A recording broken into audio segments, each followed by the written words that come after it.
Hello, welcome to Jason the Old Millennial. My name is Jason, speaking to you here in my basement in the great state of Kansas.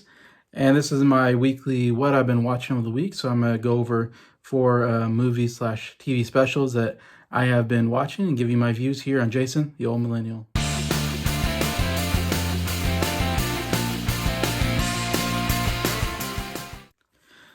Hello, hope everybody's doing well here on a Saturday, kind of late afternoon, early evening period, and doing my weekly covering what I've been watching over this last week. I got four things to discuss. I've been trying to catch up on a lot of movies that have been happening over the past year, plus new stuff that's coming out on the streaming services. First movie I'm going to talk about, I watched Morbious on Netflix the other day, and it came out earlier this year. I think it was a movie. I feel like it was supposed to come out a year or so ago, but it was delayed and all that. And as soon as, we heard Morbius was going to be a movie, I think we all were like, what? Morbius? Like, who wants a movie about Morbius? Not even, I would say, an A-lister bad guy in the Spider-Man universe. It's like this B-level bad guy that, if you don't know Spider-Man, you probably don't even know who Morbius is, but I believe he's a villain, kind of a vampire villain in Spider-Man. And he's not well known, I don't think. Only I've seen him maybe in the cartoon series, of course, probably in comic books and all that. But I haven't really been shown on live action movies or anything. It's starring Jared Leto as Morbius, and then Matt Smith is also in the movie, playing like his friend Milo. And yeah, that's the most of the main characters I can remember. Um, yeah, so it's a very strange idea why we take a bad guy. It's a very strange trend going on nowadays, and I'm not a big fan of it. I don't know how other people feel. Like, I haven't seen Venom, either two Venoms, because again, I'm like, why do I want to watch a movie about a bad guy as the main character? It doesn't make sense to me. Am I supposed to be rooting for this bad guy? I never thought that was a good idea, and I wasn't a fan of Joker. I think a lot of people were fans, but again, I was like, I can't get into a movie where the famous Batman villain is your guy you're supposed to be rooting for, I guess, but not really. I don't know. To me, the movie works better if you have a really good hero at the front. Sorry, that you can root on for, who stands for good and all that. Morbius overall is not a bad character. He's a scientist who is disabled, and he's trying to find a cure for his problem, I don't know what it is, muscular dystrophy or whatever it is. And somehow using bats brings out this cure, but also turns him into a vampire, which he has to suck people's blood to keep living. So it's this kind of moral conundrum of like, he doesn't want to kill people. So he's trying to figure out a way to keep alive without having to do that. And then his friend Milo, played by Matt Smith, also wants to be cured because he's also disabled. And then he becomes an evil vampire, and they have to fight, that kind of thing. Overall, again, it's considered one of the worst movies of the year. It's not one of the worst movies for me. There's actually some much worse movies. So it's still not a good movie for sure, but I didn't really expect it to be good.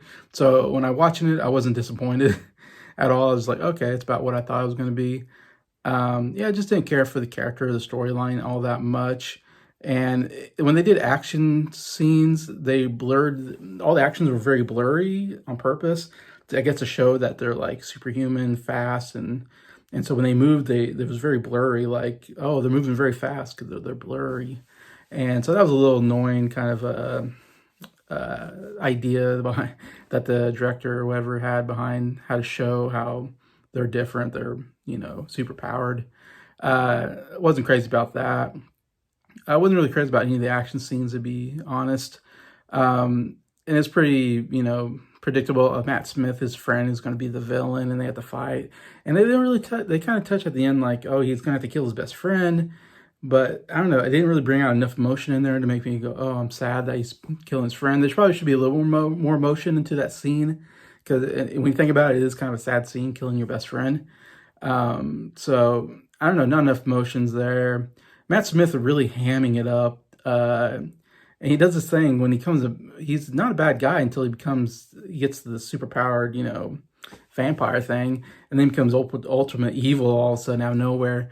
And he starts killing people, and he likes it because he likes being powerful because he's disabled, And so once he becomes powerful, he just takes it too far. And but then he becomes like super evil and like he kills people, and after he kills them, he like does a little dance and smirks, and it's like I don't know, it's like one of those things where it's like now we've gotten to this point where it's like someone's really evil if they dance after they kill you. That's like the thing. It's like, oh, not only did they kill you, but now they're doing a dance. And it's like, wow, they're really messed up. I mean, Joker did it as well, or Joaquin Phoenix did it as Joker. And I don't know if it's been done other times, but it just, it's one of those things that you just notice like, okay, I get it. You're evil because you're dancing now. So I don't know. It was a little too much for me. I thought it was kind of a bad performance by Matt Smith. It's funny. I haven't seen Matt Smith in a whole lot. I know he was like Doctor Who and in the Doctor Who series for a while. I only really seen him in House of the Dragon here recently on HBO, and he plays a pretty terrible character on there as well. So every time I see Matt Smith, I'm just like, man, he's like typecast as playing really good bad guys and really evil villain type characters. Anyways, I don't know if that's why that's where he's just best at. But yeah, overall, I'd give like 2 out of 5 stars. Like to me, it's like it's not definitely not one of the worst, but yet definitely not one I would recommend. Anyways, that's Morbius. Next movie I want to talk about is a animation movie that came out this last year from DreamWorks called The Bad Guys. I feel like it's one I remember seeing like trailers for or seeing, advertised. But it seemed like it came and went. I don't remember hearing a lot of people talk about it or if it got good reviews or bad reviews. So I kind of saw it on Netflix. I was like, well, I like to catch up on the 2022 movies, especially animation movies. I like to try to catch up with all the big ones. And so I was watching it, and yeah, it was not really that good to me. I don't know. I really couldn't get into the story. It was like this, it was these animals, the main one being the wolf, and then there's like a snake and a shark and a piranha and a spider. And they're all like, thieves basically. They're basically like art, they steal diamonds and stuff or whatever, or steal precious items anyway. So they're bad guys because they have to be because of who they are. Because a wolf can't be good, he can only be bad. That's kind of the idea behind the thing, is like they naturally have to be bad because of what species they are. Anyways, and it's this weird like universe where animals, of course, are speaking and they're living amongst humans also. And the cute animals, the humans are okay with, but the scarier animals are, still not okay with, still scary to them. But for most part, they're not too bothered by the fact that they're talking animals. So I guess that's almost a normal thing, that animals are talking and kind of living amongst them. But the thing that really gets me is like they keep when they go into a party or something, they disguise themselves, I guess, to disguise that they're bad people. And so the wolf wears like this nice suit and hat. Anyways, and they all wear like human clothing, I guess, to try to act like they're human maybe. And the humans are just like, oh, they're not bothered. It's like, oh, I don't notice that you're a snake in the human clothing, like, or a shark in a dress, like that doesn't put off red flags in my head that, oh, and something's wrong here. So it's just kind of stupid to me, that whole idea that they're just walking into places with humans and the humans aren't bothered by them. They're like, I guess, like, oh, they're disguised, so they're not a wolf or whatever. The worst one is the shark. For one thing, the shark, I would think, would have to be in water all the time. He's never in water. He's walking on land. I guess he uses his tail fins to walk like a human. I don't know. So I'm like, I don't even know how he's walking on land. But he's walking all over the place, and he wears like a dress to get like disguised. And nobody's like, oh, that's a shark in a dress. I guess they're like, oh, that's normal.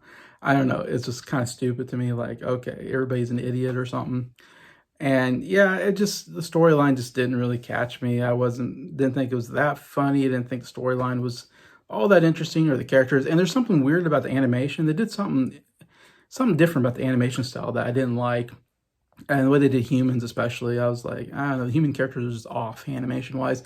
And something about the whole shading, they did some kind of weird thing with the shading, I think, because it just didn't look right to me. Looked something like different that they were doing. But yeah, I don't know what other people think. If other people like this movie, I don't feel like it's been talked about a lot. But I overall was not a fan of The Bad Guys. And I feel like animation had a really bad year. from what I've seen. Pixar came out with Lightyear, wasn't very good. Disney just came out with Strange World, and it's doing terrible at the box office. I haven't seen it yet. And then the only movie I've liked is DC League of Super Pets, which I think is a really good movie, and nobody's talking about that one. And I'm like, this is far superior to any animation movie I've seen this year. I know Pinocchio is coming out on the 9th, I think. It's a stop animation movie of Pinocchio, and that seems to be the front runner for maybe best animation movie at the Oscars. So I guess I'll wait to see that one to see if that's as good as everybody's saying it is. So that might be the best animation movie. We'll see. But so far, I haven't been crazy to be animation this year. Anyway, next movie I'm going to talk about is a interesting movie that came out later this year that kind of I felt like was forgotten. I just remembered it. I was like, oh yeah, I remember this movie being like, people were like excited about this movie, but I don't think it did very well. And it's called The Greatest Beer Run Ever, starring Zac Efron. And it's based on a true story, which I have a hard time believing, but I was like, okay, I guess it's based on a true story, but it's the dumbest premise for a movie like I've ever seen. Like the whole time I was just like, this is so dumb. I just can't get into this. And the whole idea is, again, true story, I guess, is a guy during Vietnam War era, when we're in Vietnam, he decides to get some beers, put in a duffel bag, fly to Vietnam, and then go find his buddies from the town that he's in, and give them beers. And that's why it's called the greatest beer run ever.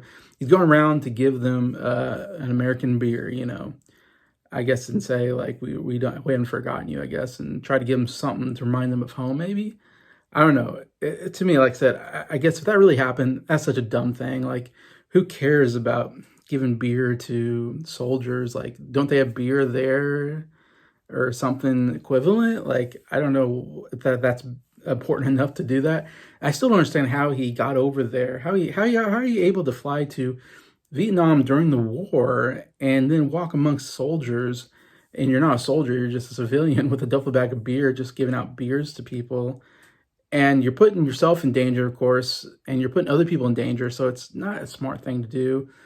In fact, a lot of times he meets the people in the movie, and I don't know what it's like in real life, but they're like, what are you doing here? You shouldn't be here. We're at war. Like, why, And he's like, oh, I came to give you a beer. And they're like, are you an idiot? Like, why'd you come all the way over? And that's why the way the characters react is the same way I'm reacting. And I'm watching going, yeah, who cares? Like, you give them a beer, they drink a beer, and then they die in war.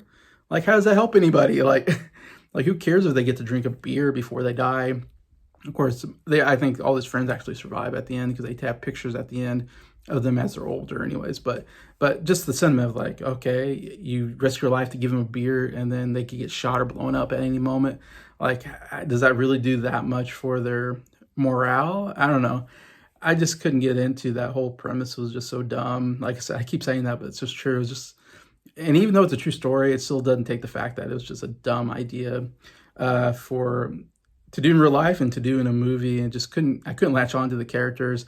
I think it's supposed to be somewhat of a comedy. The director is Peter Farrelly. Of course, the Farrelly brothers do a lot of silly comedies of the 90s. And Peter Farrelly directed Green Book not too long ago, a couple years ago, that won Best Picture. So I think he's definitely getting into more like dramatic territory, because this movie, I thought was I think they're trying to go for a little bit of a comedy, but they're definitely going for drama because they're dealing with the war. And so he's definitely trying to go, I think, for, more dramatic work as a director. But this one, I liked Green Book. Green Book I actually really enjoyed. This one, I just didn't enjoy that much. If it's supposed to be comedic, I didn't really laugh at all or find any of it interesting or funny. And at the end, he kind of comes back and is like, oh, we shouldn't be over there. The whole thing is like, he's like against the war, and then at the end, or he's for the war, and at the end he's like, oh, he becomes more of a protester and like, oh, we shouldn't be over there, And it's like, okay, sure, we've seen that in other movies and we know all about that. So this didn't do that great of a job of like make me feel any different about the war. Anyways, so it was just a movie that just doesn't seem like it needed to exist. And I remember before the year, people were like, oh, most anticipated movie. I swear people were like, the greatest beer run ever was like on their list as like this movie that they're anticipating to watch. And so I remember it was kind of on my radar, like, it doesn't sound that interesting a movie, but because people are interested in it, maybe it's worth checking out. And then I was thinking about it. I was like, did that movie come out? And it did. And I was like, oh, I don't remember that movie coming out. And so when I finally caught it on, anyways, I was like, okay, and I looked it up, and I think it didn't get good reviews. So I'm thinking it just was, didn't just it was just a miss, and nobody talked about it. But anyways, but yeah, so I'd give it again like a 1 out of 5 stars. Like I thought it was just because of the premise, like, and it just was nothing in there that really I latched onto and thought, oh, I really need to watch this. So that's why I'm giving it a pretty low score, 1 out of 5, just because it's like this was the dumbest movie ever. But anyway, so that's the greatest bear run ever. Came out later this year. Anyways, last thing I want to talk about, what I'm most excited about to talk about, is Guardians of the Galaxy Holiday Special, which came out last week. Something I was really looking forward to. I said to somebody, I recently went through the Guardians of the Galaxy, or the MCU, and watched both Guardians of the Galaxy 1 and 2. Volume 1 is a top 10 MCU movie. Absolutely love that.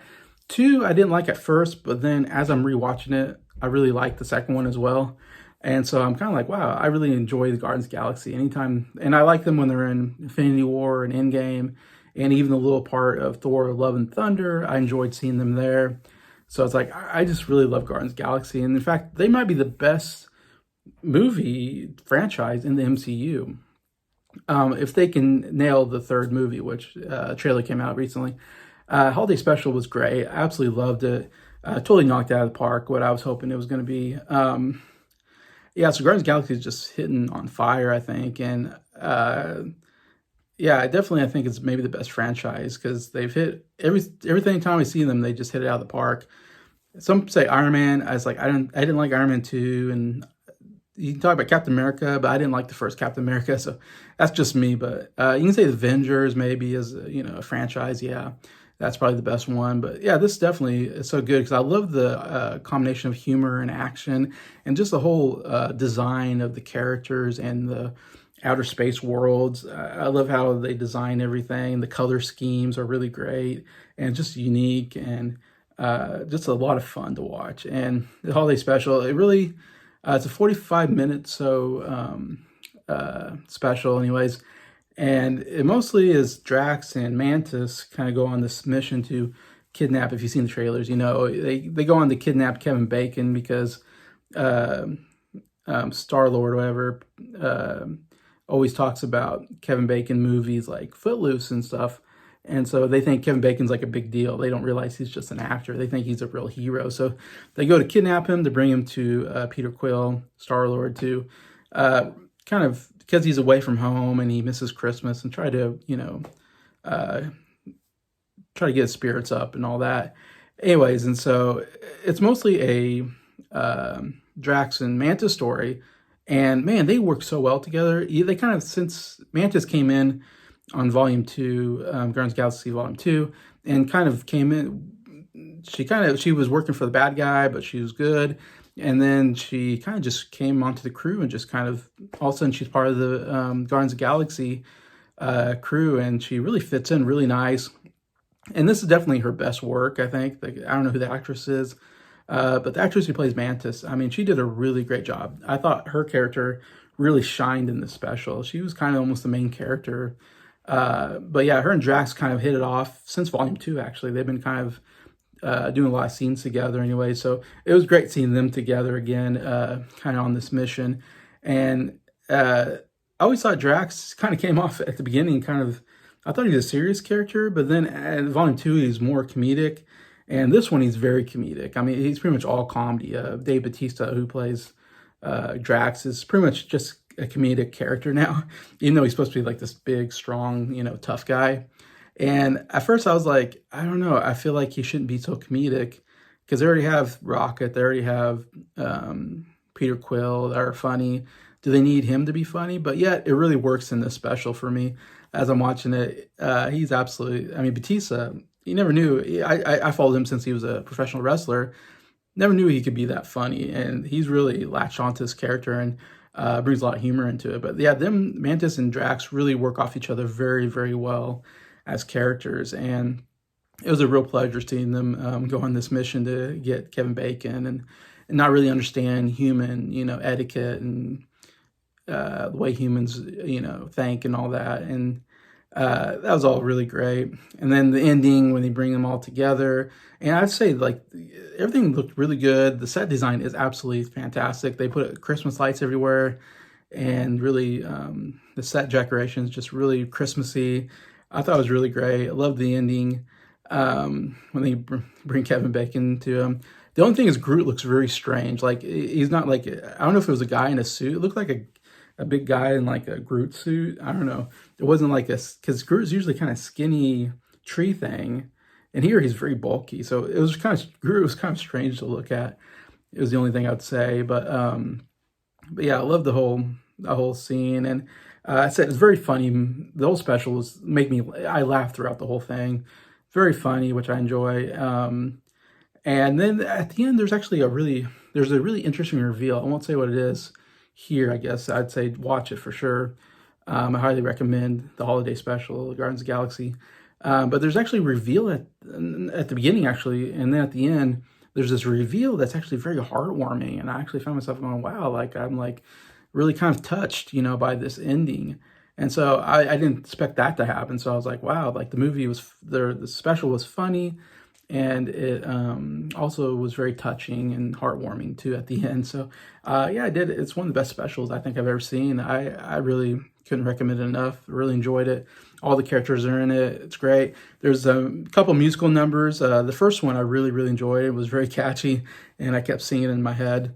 Kevin Bacon does a music number, not as good, but still I enjoyed the music that they put in the special itself. Anyway, so yeah, absolutely love the holiday special. I'm looking forward to Guardians of the Galaxy Volume 3 coming out, I think, in May or something next year. So if they can nail that, man, I'm just a real big fan of the series as a total. So yeah, so that's the end of what I've been watching this last week.